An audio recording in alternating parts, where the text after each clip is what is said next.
আসসালামু আলাইকুম বন্ধুরা, আশা করছি সকলেই ভালো আছেন। আমরা সকলেই জানি যে আমাদের বাংলাদেশে পাসপোর্ট তৈরি করার জন্য অনেক লং প্রসেসের মাধ্যমে পাসপোর্ট সংগ্রহ করতে হয়। আরও রয়েছে বিভিন্ন ধরনের হ্যাচেল, দালাল রয়েছে, এছাড়াও বিভিন্ন সমস্যার বা হয়রানির শিকার হতে হয়।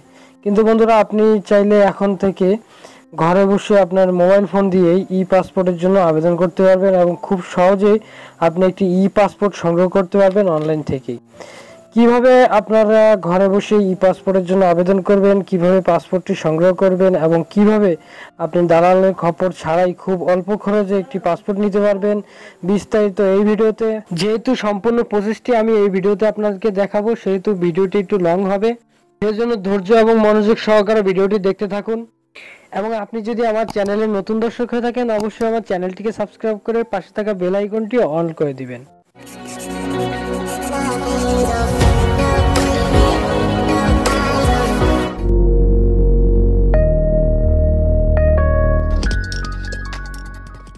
ওয়েলকাম ব্যাক ভিউয়ার্স, অনলাইনে ই পাসপোর্টের জন্য আবেদন করতে আপনি যে কাজটি করবেন, আমার ভিডিও ডেসক্রিপশন বক্সে থাকা লিঙ্কটিতে ক্লিক করবেন। লিঙ্কটিতে ক্লিক করলে আপনাদেরকে নিয়ে আসবে এই ওয়েবসাইটটিতে। এইখানে আপনারা দেখতে পাচ্ছেন অ্যাপ্লাই ফর ই পাসপোর্ট, নিচে দেখতে পাচ্ছেন ডিরেক্টলি টু অনলাইন অ্যাপ্লিকেশন। আপনারা এখান থেকে ডিরেক্টলি টু অনলাইন অ্যাপ্লিকেশন এই অপশনটিতে ক্লিক করে দিবেন।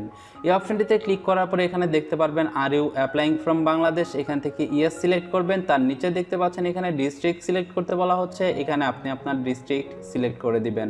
ডিস্ট্রিক্ট সিলেক্ট করার পরে নিচে আপনার পুলিশ স্টেশন, তার মানে আপনার থানা সিলেক্ট করতে বলা হবে, এখানে আপনি আপনার থানা সিলেক্ট করে দিবেন এবং কন্টিনিউতে প্রেস করবেন। কন্টিনিউতে প্রেস করলে এখানে আপনাকে একটি ইমেল অ্যাড্রেস দিতে বলা হবে, এখানে আপনি আপনার ভ্যালিড ইমেল অ্যাড্রেসটি দিয়ে দিবেন এবং নিচে দেখতে পাচ্ছেন I am not A robot, এই অপশনটিতে ক্লিক করবেন এবং এখানে কিছু ক্যাপচা দিবে, আপনারা এই ক্যাপচাটি পূরণ করবেন। যেমন এখানে আমাকে ট্রাফিক লাইট দিয়েছে, তাই আমি এখানে ট্রাফিক লাইট পূরণ করলাম এবং এখান থেকে কন্টিনিউতে প্রেস করলাম। এবার এখানে অ্যাকাউন্ট তৈরি করার জন্য আপনাকে একটি পাসওয়ার্ড দিতে বলা হচ্ছে, এখানে দুইবার পাসওয়ার্ড দিবেন, একই পাসওয়ার্ড দুইবার দিবেন, মনে রাখবেন পাসওয়ার্ড যেন 6 সংখ্যার ভিতরে থাকে।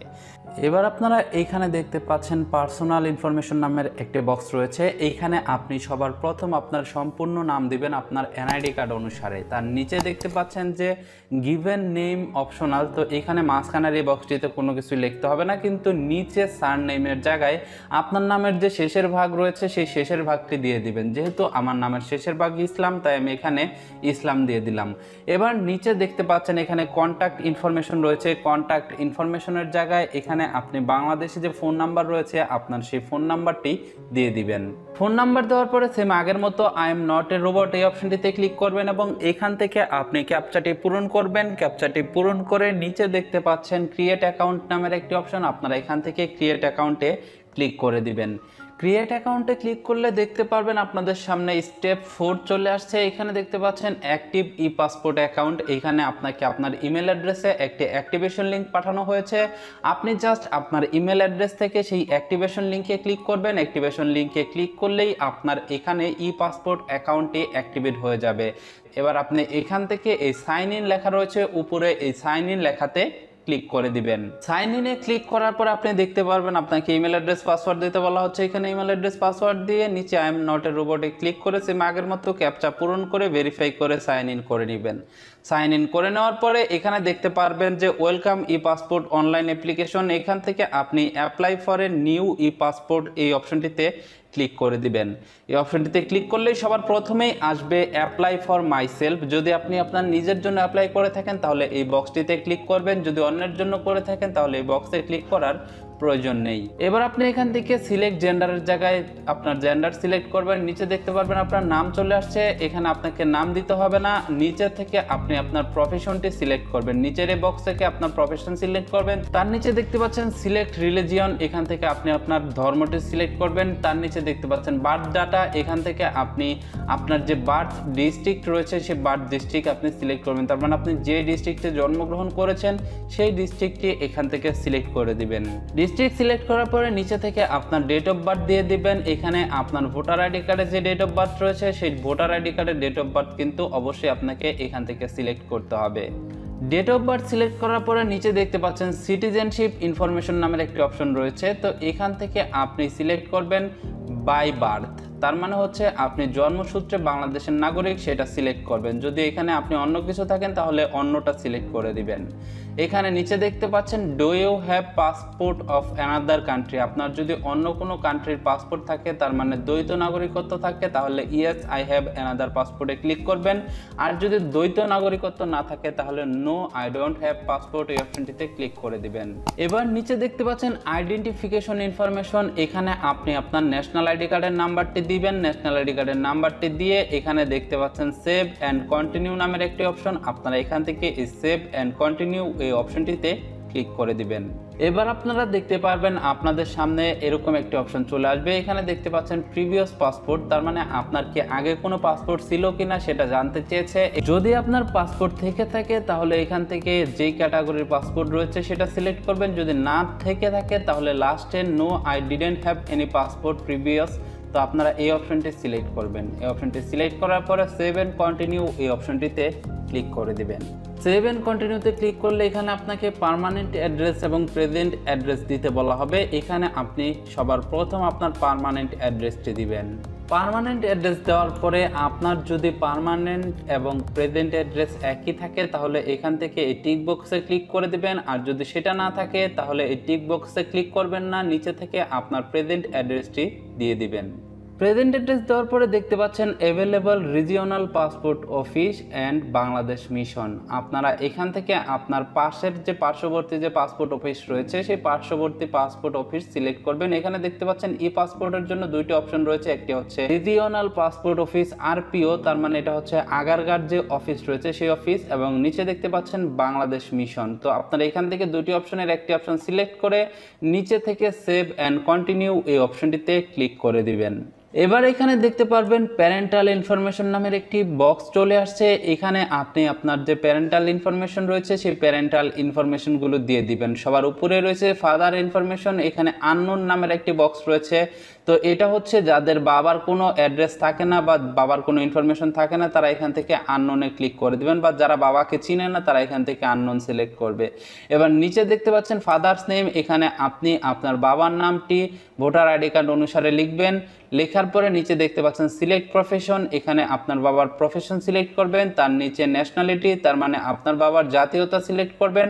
করার পরে নিচে দেখতে পাচ্ছেন এনআইডি নাম্বার, এখানে ব্র্যাকেটে দেখতে পাচ্ছেন অপশনাল লেখা রয়েছে, আপনি চাইলে এটাকে সিলেক্ট করতে পারেন, না চাইলে নাও সিলেক্ট করতে পারেন। তো আপনি এখানে চাইলে যদি আপনার বাবার এনআইডি কার্ডের নাম্বার থাকে তাহলে অবশ্যই আপনার বাবার এনআইডি কার্ডের নাম্বারটি এখানে দিয়ে দিবেন।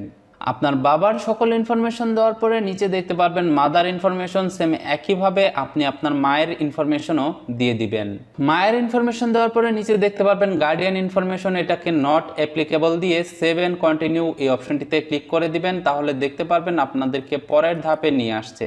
পরের ধাপে এখানে আপনাকে বলা হচ্ছে আপনি বিবাহিত না অবিবাহিত সেটা এখানে দিতে বলা হচ্ছে। যদি আপনি সিঙ্গেল থাকেন সিঙ্গেলে ক্লিক করবেন, আর যদি ম্যারিড থাকেন ম্যারিডে ক্লিক করবেন। আর ম্যারিডে ক্লিক করলে আপনার সামনে তিনটি অপশন চলে আসবে, সেম আগের মতো। এখানে আপনার ওয়াইফের নাম লিখবেন, আপনার ওয়াইফের প্রফেশন লিখবেন এবং আপনার ওয়াইফের ন্যাশনালিটি সিলেক্ট করবেন। সিলেক্ট করার পরে নিচে দেখতে পারবেন যে এখানে আপনার ওয়াইফের ন্যাশনাল আইডি কার্ড নাম্বার দিতে বলা হচ্ছে, যদি থাকে সেটা দিবেন, না থাকলে না দিলেও চলবে। এবং এখান থেকে সেভ এন্ড কন্টিনিউতে ক্লিক করে দিবেন। সেভ এন্ড কন্টিনিউতে ক্লিক করলে এখানে দেখতে পারবেন ইমার্জেন্সি কন্ট্যাক্ট নামের একটা অপশন রয়েছে। তো এখান থেকে আপনারা সিলেক্ট ইমার্জেন্সি কন্ট্যাক্ট রিলেশনশিপ সেটা সিলেক্ট করবেন। তার মানে আপনি ইমার্জেন্সি কন্ট্যাক্টের জন্য কার নাম্বারটা দিচ্ছেন, তার সাথে আপনার সম্পর্ক কি সেটা এখানে সিলেক্ট করে দিবেন। যেহেতু আমি আমার কাজিনের নাম্বার দেবো তাই এখানে কাজিন সিলেক্ট করলাম। কাজিনের সিলেক্ট করার পরে নিচে দেখতে পাচ্ছেন যে আপনার কাজিনের নাম দিতে বলা হচ্ছে, এখানে তার ভোটার আইডি কার্ড অনুসারে তার নামটি লিখে দিবেন। তার নাম ঠিকানা সবকিছু দেওয়ার পরে নিচে দেখতে পাচ্ছেন তার ফোন নাম্বারটি দিতে বলা হচ্ছে, এখানে আপনি তার ফোন নাম্বারটি দিয়ে দিবেন। ফোন নাম্বার দিয়ে এখান থেকে সেভ এন্ড কন্টিনিউ এই অপশনটিতে ক্লিক করে দিবেন। সেভ এন্ড কন্টিনিউ অপশনটিতে ক্লিক করলেই দেখতে পারবেন এখানে আপনার পাসপোর্ট অপশন চলে আসছে। এখান থেকে আপনি সিলেক্ট করবেন যে কত পাতার পাসপোর্ট নিতে চান এবং কত বছরের মেয়াদের পাসপোর্ট নিতে চান। এখানে দেখতে পাচ্ছেন আপনি 48 পাতার পাসপোর্ট যদি নিতে চান 5 বছরের জন্য তাহলে আপনার খরচ পড়বে 4025 টাকা। এছাড়াও আপনি যদি এখান থেকে এই যে নিচের 64 পেজের পাসপোর্ট নিতে চান 10 বছরের জন্য তাহলে কিন্তু আপনার এখানে আলাদা আলাদা চার্জ পড়বে। যেহেতু আমি 48 পেজের জন্য 10 বছর মেয়াদ মেয়াদে একটি পাসপোর্ট নিব, তাই এখান থেকে আমি 48 পেজ সিলেক্ট করলাম এবং এখান থেকে 10 ইয়ার সিলেক্ট করে দিলাম। নিচে দেখতে পাচ্ছেন পাসপোর্টের প্রাইস এবার চলে আসছে 5750 টাকা। এবার আমি এখান থেকে সেভ এন্ড কন্টিনিউতে ক্লিক করলাম। আপনারাও এখান থেকে আপনার ইনফরমেশনগুলো সিলেক্ট করে সেভ এন্ড কন্টিনিউ এই অপশনটিতে ক্লিক করে দিবেন। এই অপশনটিতে ক্লিক করলে দেখতে পারবেন আপনার সামনে ফাইনাল প্রিভিউ চলে আসবে। আপনার দেওয়া সকল ইনফরমেশনগুলো আবার এখানে দেখতে পারবেন। আপনি আরেকবার এখানে আপনার ইনফরমেশনগুলো ভালোভাবে যাচাই করে নেবেন, তার কারণ আপনারা জানেন পাসপোর্টের ভিতরে ভুল আসলে আপনাকে অনেক ঝামেলার সম্মুখীন হতে হবে সেটা ঠিক করার জন্য। আপনার তথ্যগুলো আরেকবার যাচাই করে confirm and proceed to payment এই অপশনটিতে ক্লিক করে দিবেন। যেহেতু এটা ই পাসপোর্ট তাই আপনি কিন্তু অনলাইনেও এখানে পেমেন্ট করতে পারবেন, কিন্তু দুঃখের বিষয় এই মুহূর্তে অনলাইনের যে পেমেন্টটি সেই অনলাইন পেমেন্টের অপশনটি বন্ধ রয়েছে, তাই আমি আপনাদেরকে অনলাইন পেমেন্ট করে দেখাতে পারছি না। এবার নিচের দিকে গেলে দেখতে পারবেন এখানে পেমেন্ট অপশন রয়েছে। এখানে দেখতে পাচ্ছেন পেমেন্ট অপশনের জায়গায় online payment temporary not available লেখা রয়েছে, তার মানে এখন আমি চাইলেও অনলাইনে পেমেন্ট করতে পারছি না। যেহেতু অনলাইনে পেমেন্ট করতে পারতেছি না, সো অফলাইনে পেমেন্ট করতে হলে আমাকে কোন কোন ব্যাংকে গিয়ে যোগাযোগ করতে হবে সেটা নিচে দেখতে পারবেন লেখা রয়েছে। এখানে রয়েছে bank Asia, Dhaka bank, one bank, premier bank, Sonali bank, trust bank এবং চালানের মাধ্যমে আপনারা এই পাসপোর্টের টাকাটি জমা দিতে পারবেন। তো যেহেতু আমরা এখানে অনলাইনে পেমেন্ট করতে পারছি না, তাই এখান থেকে এই কন্টিনিউ লেখাতে ক্লিক করব। কন্টিনিউতে ক্লিক করলে আপনাদের সামনে এরকম একটা অপশন আসবে। তো এখানে আপনাকে শিডিউল অ্যাপয়েন্টমেন্ট নামের একটি অপশন দিবে। অনেক পাসপোর্ট অফিস রয়েছে যারা শিডিউল নিয়ে থাকে অনলাইনের মাধ্যমে, তো আপনি এখান থেকে এই শিডিউল অ্যাপয়েন্টমেন্ট এই অপশনটিতে ক্লিক করবেন। এই অপশনটিতে ক্লিক করলেই দেখতে পারবেন যে নিচে ক্যালেন্ডারের একটি অপশন চলে আসছে। এখান থেকে আপনি ক্যালেন্ডারের এই ডেটে ক্লিক করবেন। ক্যালেন্ডারের এই ডেটে ক্লিক করলে যদি দেখতে পারেন যে ডান পাশে এখানে কোনো অ্যাভেলেবেল অপশন দেখাচ্ছে, তাহলে আপনি এখান থেকে আপনি অনলাইনে আপনার শিডিউলটি করে নেবেন। তার মানে আপনি যে ডেটে পাসপোর্ট অফিসে যেতে পারবেন সেই ডেটটি এখান থেকে সিলেক্ট করে দিবেন এবং নিচে দেখতে পারবেন এখানে কনফার্মের অপশন রয়েছে। এই অপশনটি এনেবল হয়ে যাবে, আপনারা এখান থেকে কনফার্মে সিলেক্ট করবেন এবং সেই ডেটে গিয়ে আপনি পাসপোর্ট অফিসে যোগাযোগ করবেন। যদি এখানে শিডিউলের কোনো অপশন না আসে, দেখতে পাচ্ছেন আমি এখানে ডেট সিলেক্ট করার পরও নিচে যে কনফার্মের অপশনটি রয়েছে এই অপশনটি কিন্তু এনেবল হচ্ছে না, তার মানে আমাকে এখানে অনলাইনে শিডিউল দিবে না। তাই আমাকে যে কাজটি করতে হবে, যে কোনো সময় আমি পাসপোর্ট অফিস, তার মানে আমি যে ডিভিশনাল পাসপোর্ট অফিস দিয়েছি সেই অফিসে গিয়ে আমাকে যোগাযোগ করতে হবে, পাসপোর্ট অফিসে গিয়ে আমাকে যোগাযোগ করতে হবে। তো আপনাদের ভিতরে যারা এখানে অনলাইনে শিডিউল করতে পারবেন তারা তো সেই ডেটে যাবেন, আর যদি অনলাইনে শিডিউল না করতে পারেন তাহলে যে কোনো সময় আপনি যে পাসপোর্ট অফিসটি সিলেক্ট করেছেন সেই পাসপোর্ট অফিসে গিয়ে আপনি যোগাযোগ করবেন। তো পাসপোর্ট অফিসে যাওয়ার আগে অবশ্যই আপনাকে পাসপোর্টের যে ফিটি রয়েছে সেই ফিটি জমা দিয়ে যেতে হবে। পাসপোর্ট অফিসে যাওয়ার আগে আপনাকে পাসপোর্টের যে ফিটি রয়েছে সেই ফিটি জমা দিয়ে যেতে হবে ব্যাংকের মাধ্যমে। ব্যাংকে গিয়ে আপনি পাসপোর্টের ফিটি জমা দেবেন। যদি আপনি ব্যাংকে না গিয়ে করে থাকেন, অনলাইনে পেমেন্ট করে থাকেন, তাহলে তো অনলাইনে পেমেন্টের ডকুমেন্ট থাকবেই।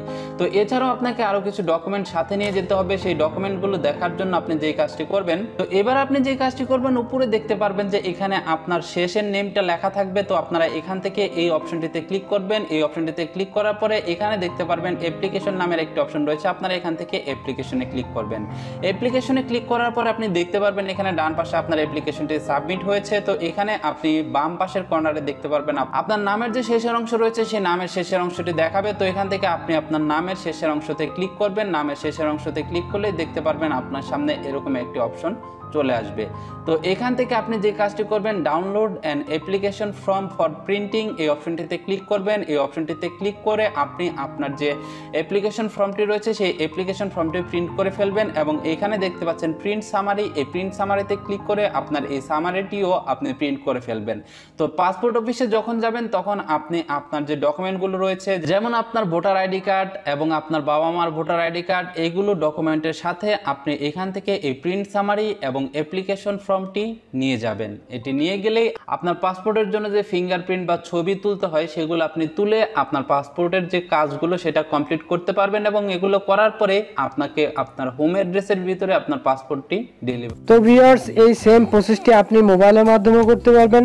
মোবাইলের মাধ্যমে করার জন্য আপনাকে যেটা করতে হবে, আপনার মোবাইল ফোনের ক্রোম ব্রাউজারে ডেস্কটপ মোডটি এনাবল করে দিতে হবে। তারপরে আপনি এই লিঙ্কে ঢুকবেন, তাহলে দেখতে পারবেন যে ঠিক এরকমই আপনার ডেস্কটপ মোডে আপনাকে দেখাবে। তো ভিউয়ার্স, এই ছিল আজকের ভিডিও। আশা করি বুঝতে পেরেছেন কিভাবে মোবাইল ফোন দিয়েই ই পাসপোর্টের জন্য আবেদন করতে হয়। ভিডিওটি ভালো লাগলে অবশ্যই একটি লাইক দিবেন এবং কোনো কিছু বুঝতে না পারলে কমেন্ট বক্সে জানাবেন। বন্ধুরা, আপনারা যদি মনে করেন যে আসলে এই ভিডিওটি দেখে আপনার উপকার হয়েছে, তাহলে এই ভিডিওটি আপনি শেয়ার করবেন, তার কারণ আপনি শেয়ার করলে আপনার মতো আরেকজন লোক উপকারিত হতে পারবে। বন্ধুরা, এই ছিল আজকের ভিডিও। ভালো থাকুন, সুস্থ থাকুন, দেখা হচ্ছে পরবর্তী ভিডিওতে। আল্লাহ হাফেজ।